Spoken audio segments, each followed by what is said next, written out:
waxaan u rajaynayaa reer Kismaayo gaar ahaan Jubbaland guud ahaan Jubbaland gaar ahaan reer Kismaayo inay arrintan u noqoto bilowga barnaamijka wadooyinka oo dhowr iyo 30 kiiloomitir oo maanta 8 kiiloomitir ugu horeysay qadada la bilaabayo aan dhagax dhignay insha Allah ay si smooth ku socon doonto shirkadahana waxaan ku qiimeyn doonaa maaha qalabkay wataan iyo waxay la yimaadeen shaqada ay qabtaan waqtiga iyo quality-ga sida ay shaqadu noqoto hadii la yiraahdo taasaa waxay aan markii hore select gareynayna priority 1 2 3 4 aan siinay inay ahayd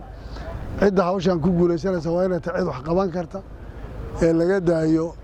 saaxiib iyo hebel baa rabaa iyo hebel baa kan ku waxaysanay